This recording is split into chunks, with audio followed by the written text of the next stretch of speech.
නිවුන් දරු තිදෙනා සදහටම මෙලොව තනි කරමින් ආචාර්යවරයාගේ බිරිඳත් මීට සුළු මොහොතකට පෙර ජීවිතයෙන් සමුගනී. රටම කම්පා කළ සිදුවීම මෙන්න.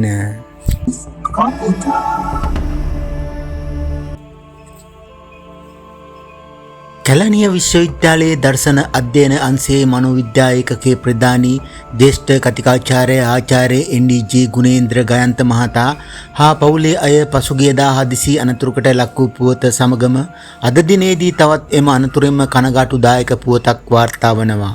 ඒ කතිකාචාර්යවරයාගේ බිරිඳ වන සතීසා නිලන්ති මහත්මිය ජීවිතක්ෂයට පත්වීමයි.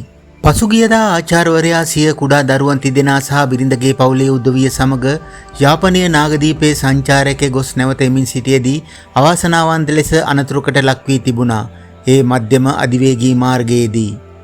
මධ්‍යම අධිවේගී මාර්ගයේදී ඔවුන් ගමන්ගත් වෑන් රථයේ ලොරි රථයක පිටුපස ගැටී සිදු වූ අනතුරෙන් ආචාර්ය ගයන්ත මහතා ඒ මොහොතේම ජීවිතක්ෂයට පත් වූවා. පසුව අනතුරෙන් තුවාල ලැබූ නිවුන් දරුවන් තිදෙනා බිරිඳ සහ බිරිඳගේ බාල සහෝදරයා සහ බිරිඳගේ මව කොළඹ ජාතික රෝහලේ ප්‍රතිකාර ලැබමින් සිටි අතර බිරිඳගේ මව හා දරුවන් තිදෙනා සුවය ලබා රෝහලින් පිටව ගොස් තිබුණා.